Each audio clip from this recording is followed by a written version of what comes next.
Greetings, my name is Shammeh from magaming.com, and I'm here to review Sigmar's Blood. It's a campaign recently released by Games Workshop for the Undead and Empire armies, specifically Sigmar cult-themed Empire armies and Manfred von Karstein.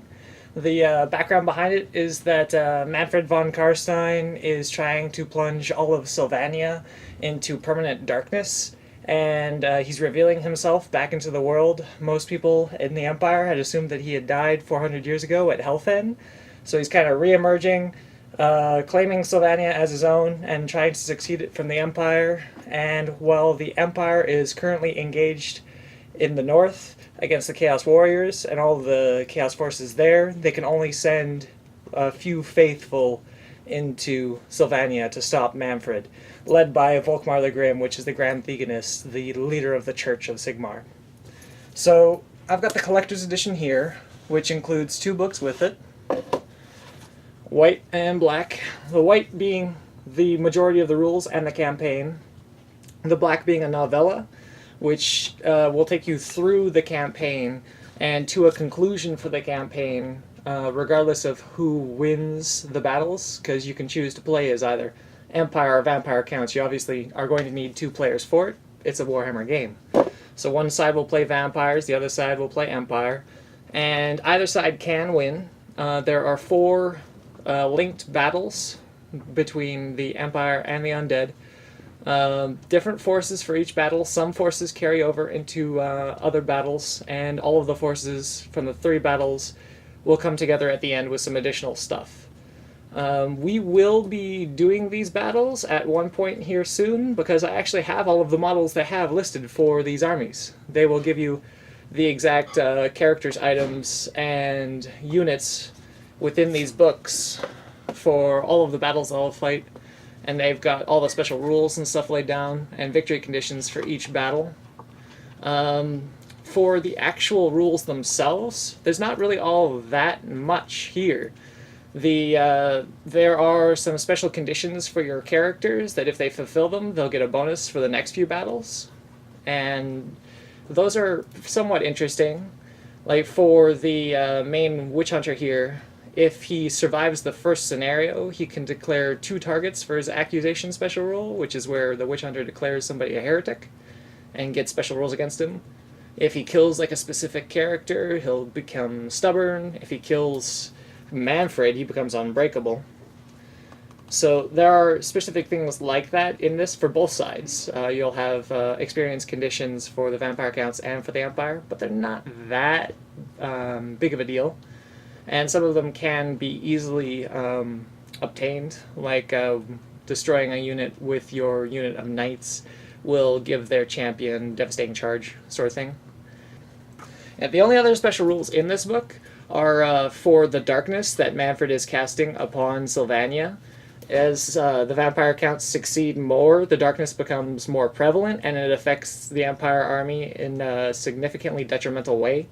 If the Vampire counts are continuously winning, then the Empire will get a major negative to their leadership across the board.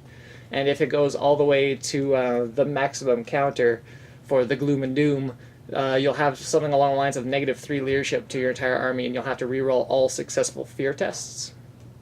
So you don't want to be losing all of your battles. That's something that will build up between the 4 consecutive battles. So if Empire is consistently losing all of the previous battles, they'll do really badly in the last battle.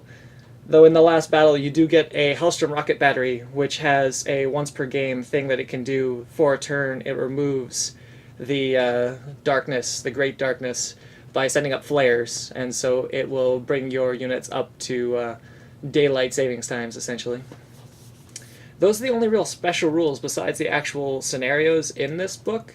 There is plenty of lore, even in the rule section, for the actual campaign itself. And you can get the rule section by itself with enough lore to absolutely get you through the campaign for $50. You don't need the collector's edition. The collector's edition just comes with the additional novella, which has some of the same writing in the rulebook as in the novella. It's taken from the novella, obviously. But the novella itself is not too long. I read it this morning before I unboxed this stuff. Well, after I unboxed this stuff, and so it's not too bad. It will give you a conclusion to the campaign, which is regardless of whether or not your Empire or Vampire counts win at the end of Battle 4. It's going to be the same conclusion either way. I don't know if they did that because they want to make this campaign in canon, which would be interesting. Games Workshop doesn't generally do that. They like to have things be a status quo. They don't like to change too much.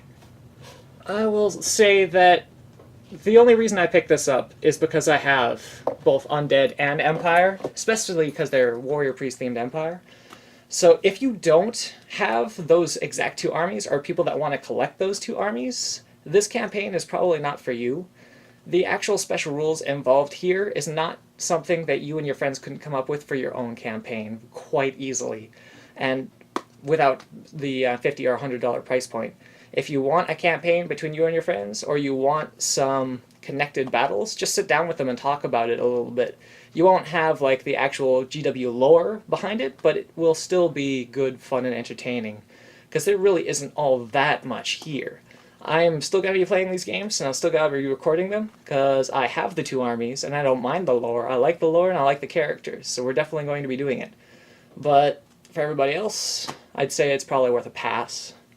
The only thing to note for me is the collector's editions of all of these books, like the new army books that are coming out, or this Sigmar's Blood. They'll come with a certificate that tells you what number in the printing, because there's only 1,000 made worldwide, or whatever it may be. It'll tell you what number yours is, and for me, I got number 1 for Sigmar's Blood. So I don't know if that's any indication as to whether or not people are buying it, but I did get number 1. So that does make me happy. So I'll say, until next time, have fun playing, and I'll see you guys later.